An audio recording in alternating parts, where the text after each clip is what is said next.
और 21% रैली आपने bank Nifty में देखी नवंबर में, और अभी भी 4 दिन बाकी है। बिल्कुल सही बात है। और इससे होता ही है, जो डॉलर की बारिश हो रही है, इससे जो हमारा जो इंडियन फॉरेक्स रिजर्व है वो 572 बिलियन डॉलर पर पहुंच गया, यानी ये भी एक नया रिकॉर्ड बना रहा है। अगर ये नया रिकॉर्ड बना रहा है तो शेयर बाजार में रिकॉर्ड अगर लग रहे हैं तो क्या गलत है। तो फॉरेक्स रिजर्व जो है वो भारत का एक नए रिकॉर्ड पर आ गया है, और इसीलिए लोग कह रहे हैं कि भारत में जो स्टिमुलस देने का सिलसिला है ये जारी रह सकता है। तो देखिए, स्टिमुलस पर स्टिमुलस सरकार दे रही है। हाल ही में जो स्टिमुलस दिया गया, देखिए अनाउंस हुआ दिवाली से 2 दिन पहले, उसमें फर्टिलाइजर और एग्रो सेक्टर को एक बड़ा बूस्टर डोज दिया गया। मुझे लगता है कि पार्टी जो है वो जारी रहने वाली है। चलिए एक्सपर्ट्स को जोड़ते हैं, उनसे पूछते हैं कि उनका व्यू क्या निकल कर आ रहा है। मयूरेश जोशी जी हमारे साथ जुड़ चुके हैं, हमारे रिसर्च गुरु साहब। Sir good morning to you. बताइए क्या व्यू बन रहा है आपका, ये पार्टी जारी रहेगी ना, और 13,000 का अनफिनिश एजेंडा, आज आपका मूड है लगाने का सर? मॉर्निंग हेमंत जी, मॉर्निंग शैल जी। बिल्कुल पार्टी जारी रहेगी, 13,000 भी बिल्कुल हासिल होगा। और आई थिंक जो गाना है ना हमारे हेमंत जी, आई थिंक वो आपको बजाना ही चाहिए, और वो सांड को दिखाई, I think showing the bull is very very important, जो आई थिंक मार्केट में मंदी कर रहे हैं। तो यस, थोड़ी प्रॉफिट बुकिंग जरूर आ सकती है मार्केट में, पर मार्केट में हमारा व्यू पॉजिटिव रहेगा। तो आपने सारी जो थीम्स डिस्कस की, I think we are more or less in line with that. I think rural theme, fertilizer, cement, pipe companies, metal companies, I think यहाँ पे जैसे इकोनॉमी रिकू होती है वहां पे एक जबरदस्त ट्रैक्शन वापस आएगा। और जो आई थिंक स्टेटमेंट्स आ रही है, आशिमा गोयल जो हमारी इकोनॉमिक एडवाइजर हैं, इनके भी स्टेटमेंट्स थे कि Q3 Q4 में जो रिबाउंड आएगा will be much faster than what was anticipated. तो ये लगता है मार्केट्स पे पॉजिटिव रहना चाहिए, ब्रॉडर मार्केट्स पे फोकस करना चाहिए, क्योंकि वहीं पे एक्शन है। हैविंग सेड दैट, मुझे लगता है आई थिंक सोमवार का दिन है, आपको दूध, मिल्क, कर्ड, चीज, ये सारी चीजें से शुरुआत करनी चाहिए आपकी ब्रेकफास्ट और आपका हफ्ता। हैट्सन एग्रो हमारा एक मोमेंटम पिक रहेगा। एक डिस्क्लेमर यहाँ मैंने हमारे क्लाइंट्स को बता दिया है। आई थिंक जो थियरी चल रही है इसके पीछे, I think fodder prices have come down significantly और milk prices have gone up significantly. दूसरा, आई थिंक इनकी बैलेंस शीट काफी लाइट है, तो आई थिंक डेट बहुत ज्यादा बुक्स पे है नहीं, डिविडेंड यील्ड 1% के आसपास है, म्यूचुअल फंड होल्डिंग ठीक ठाक है। इनके आई थिंक जो सब्सिडरीज हैं, अरुण आइसक्रीम्स करके आइसक्रीम बेचते हैं साउथ इंडिया में, इनकी पिज्जा जॉइंट्स है थ्रू पोलायो करके जो वेजिटेरियन पिज्जास बेचते हैं, और जनरली इनका जो मिल्क डिस्ट्रीब्यूशन, प्रोसेसिंग और जो फैक्ट्रीज का कारोबार है, that is growing at a very very healthy clip. तो मोमेंटम के हिसाब से मुझे लगता है हैट्सन agro.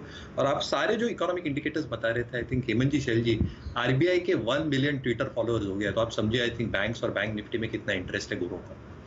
1 million Twitter followers RBI के, ऐसे किसी रेगुलेटर के नहीं है। भारत देखिए, भारत में लोग जो हैं वो आरबीआई को खूब फॉलो कर रहे हैं, और ये बढ़िया बात आपने बताई। कुछ कुछ चीज़ें हमारे यहाँ अगर खबरों में छूट जाए ना, तो मयूरेश जी उसको बिल्कुल देखिए भली भांति पूरी कर देते हैं। कोई खबर छूट नहीं सकती मयूरेश जोशी जी के नज़रों से। चलिए, हैट्सन एग्रो ये आपको पसंद आ रहा है, एग्रीकल्चर सेक्टर, रूरल सेक्टर वाली थीम को और आगे बढ़ाते हुए। राजेश सतपुते जी भी देखिए छुट्टी से लौट आए हैं, बिल्कुल तरोताजा फ्रेश नजर आ रहे हैं। राजेश जी, इससे पहले बाजार का व्यू पूछूं, ये बताइए छुट्टी कैसी रही आपकी? Good morning Hemant, good morning Viren, good morning everyone. देखिए छुट्टी तो बढ़िया रही, ये बहुत नीडेड ब्रेक था। 8 महीने से छुट्टी नहीं थी, सही है। तो इट वाज, मैं घूम के आया थोड़ा, महाबलेश्वर वगैरह थोड़ा घूम के आया, तो एकदम फ्रेश मूड में हूँ।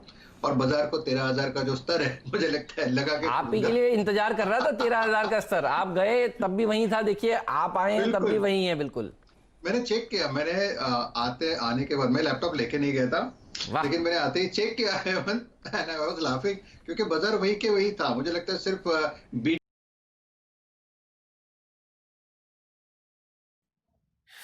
वीडियो में आगे बढ़ने से पहले डिस्क्रिप्शन बॉक्स में जो लिंक दिया गया है वहाँ पे क्लिक करके इंडिया के नंबर 1 ब्रोकरेज हाउस जीरोडा के साथ जुड़िए, जहाँ पे आपका ब्रोकरेज 0 लगेगा, और अगर लगेगा तो वो भी सिर्फ 20 रुपये इंट्राडे ट्रेडिंग के लिए।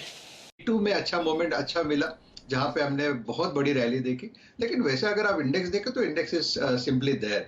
कमिंग बैक टू मार्केट, देखिए मैं I was just checking data, और हम इस हफ्ते में एक्सपायरी पे है, तो अकॉर्डिंग टू एक्सपायरी मैं थोड़ा सा डेटा चेक करा था, जो ऑप्शंस का डेटा यही सजेस्ट करता है ये 12,800 का स्तर एक इम्पॉर्टेंट सपोर्ट रहेगा एटलीस्ट फॉर दिस वीक। तो जब जब नीचे आएगा निफ्टी 12,800 12,850 इस ट्रेजेक्टरी में, तो बाइंग की ही चेष्टा होगी। और डिस्ट्रीब्यूशन जो है यानी 13,000 के आसपास कॉल राइटर खड़े हैं, तो 12,800 से लेके 13,000 ये रेंज मुझे लगता है इस एक्सपायरी में प्ले करनी चाहिए। अगर बैंक निफ्टी की बात करें तो 29,000 से लेके 29,500 इस 500 पॉइंट के दायरे में मुझे लगता है बैंक निफ्टी कंसोलिडेट करेगा। So probably what you are saying is absolutely right in the morning कि ये बाजार में सेल सिग्नल कहीं नहीं है, यहाँ पे सिर्फ कंसोलिडेशन है। और जब बाजार कंसोलिडेट होता है तो ज्यादातर मिड कैप्स में आउट परफॉर्मेंस होती है। तो मेरे हिसाब से मिड कैप्स यही मेरा फोकस रहेगा और इसलिए आज का मेरा जो पहला पिक रहेगा यानी जो आज का इंट्राडे का वो रहेगा बाटा। देखिए बाटा में एक बहुत बड़ा ब्रेकआउट यहाँ पे हुआ है, एक चैनल ब्रेकआउट आप कह सकते हैं और वो कम से कम 2-2.5 महीने का कंसोलिडेशन। और जब इतना बड़ा कंसोलिडेशन का ब्रेकआउट आता है तो जनरली ये जो अपना रिसेंट हाई होता है उसको रिटेस्ट करता है जो करीबन 1800 1850 के आसपास है। तो बाटा में बड़ी अपसाइड मुझे यहाँ पे दिखती है, लेकिन एज ए मोमेंटम प्लेयर मैंने यहाँ पे एक स्टॉप लॉस रखा है 1440 का और एक्सपेक्टेड फर्स्ट टारगेट रहेगा 1560 का। चलिए, आपके सामने मार्च 2020 के हाईएस्ट लेवल पर आपको बाटा ट्रेड करता हुआ दिखेगा। और सतपति साहब जरा एक हफ्ता छुट्टी मना के आए हैं, पिछले पूरे हफ्ते हेमंत जी शायद ही कोई ऐसा दिन या ट्रेडिंग सेशन गया होगा कि आपने बाटा की लॉन्ग कॉल आते हुए ना देखी होगी। ये ट्रेड फिलहाल कंटिन्यू करता हुआ दिख रहा है इस हफ्ते। जुड़ेंगे प्रकाश गाबा साहब से। गाबा साहब, स्वागत है आपका। बताइए किस हिसाब से आप बाजार को देख रहे हैं और आपका टॉप पिक क्या होगा आज के सत्र के लिए? गुड मॉर्निंग शेयर जी। ऐसा है कि जो हमारा ट्रेंड है वो स्टिल इंटैक्ट अप है, कहीं पर भी कॉम्प्रोमाइज नहीं हुआ। एक दूसरा है कि 5 दिनों से हम एक साइडवेज कंसोलिडेशन देख रहे हैं, क्योंकि वो 13,000 का आंकड़ा एक साइकोलॉजिकल है, वहां पर पुट्स एंड कॉल्स प्ले करते हैं। और पिछले दिनों से मैं कह रहा हूं कि ये 13,000 पार कर लेगा। लास्ट वीक था वीकली एक्सपायरी, इसलिए फंसा यहाँ पर और स्ट्रेच भी हो चुका था। मुझे लगता है हमारे जो नेक्स्ट टेक्निकल टारगेट है, एक बार 13,000 के लिए जो शॉर्ट्स थे वो स्क्वीज होंगे शायद इस एफएनओ एक्सपायरी थर्सडे के लिए। जब वो स्क्वीज होंगे तो आपको मिलेगा यहाँ पर उसका जो टेक्निकल टारगेट रहेगा 13,160। मुझे लगता है वहां तक जाना चाहिए, मैटर ऑफ टाइम। हो सकता है 2-3 दिन लगे। साइडवेज मूव मिलता है तो अच्छा है, अप मूव मिलता है तो नॉर्मल है, डाउन मूव मिलता है तो खरीदारी का मौका मिलता है।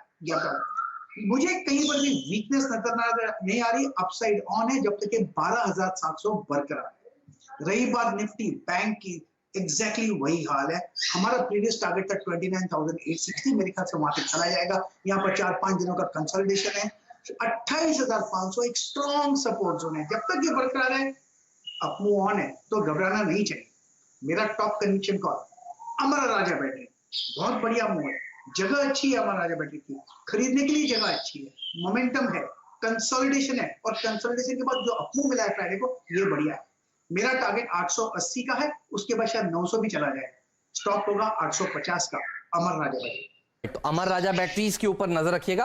ये वो स्टॉक है जिसकी हम पिछले ट्रेडिंग सेशन में भी बात कर रहे थे। ये BTST आइडिया भी था हमारे एक्सपर्ट्स का, तो जिन्होंने खरीदा है उनके लिए भी देखिए बढ़िया गाबा साहब की रिकमेंडेशन भी आ रही है। यहाँ पर मोमेंटम और कंटिन्यू रह सकता है। तो बाटा, अमर राजा बैटरीज, हडसन एग्रो, ये 3 पिक्स आपके सामने आ चुकी हैं। कविता जैन भी हमारे साथ जुड़ चुकी हैं। कविता जी स्वागत है, बताइए व्यू मार्केट के ऊपर और आपका टॉप कन्विक्शन आइडिया भी दीजिए प्लीज।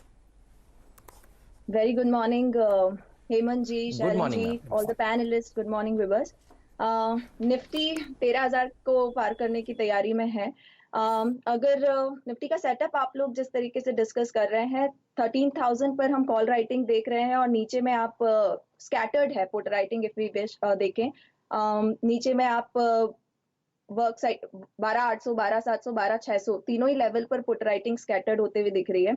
तो मुझे लगता है निफ्टी का ओवरऑल ट्रेंड जो सेटअप है that is bullish momentum intact रहेगा। 12,800 से 13,000 का लेवल जो हम लोग डिस्कस कर रहे हैं वो क्रूशियल होगा। इन केस अगर 12,800 के लेवल के नीचे हम जाते हैं तो हम फिर 12,700, 12,600 की तरफ बढ़ेंगे।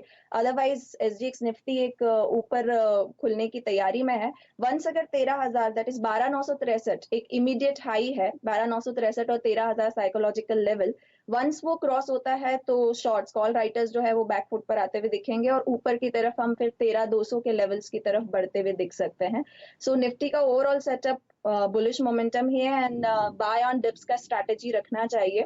और बैंक निफ्टी की अगर डिस्कशन करें तो 30,000 अगेन एक द साइकोलॉजिकल लेवल है, जहां 28,750 से 28,450 के बीच में एक अच्छा डिमांड जोन आता हुआ दिखता है। आज का जो मेरा टॉप पिक है वो फ्रॉम एग्रोकेमिकल स्पेस से है, रैलिस इंडिया का। रैलिस इंडिया वीकली चार्टिकली भी देखें तो वीकली सेटअप काफी अच्छा है। एक अच्छा इंपल्स मूव के बाद 50% रिट्रेस किया है स्टॉक और एक अच्छा trough formation with the morning star आपको बनते हुए दिखेगा। मुझे लगता है 258 की कल क्लोजिंग है, upside is open up to 269 274 के लेवल्स देख पाएंगे और 253 का एक स्टॉप लॉस मेंटेन किया जा सकता है। चलिए 274 के लिए आप रैलिस पर एक लॉन्ग कॉल ले सकते हैं। और अब आपको ये दूसरा स्टैंप लगता हुआ दिख रहा है यहाँ पर।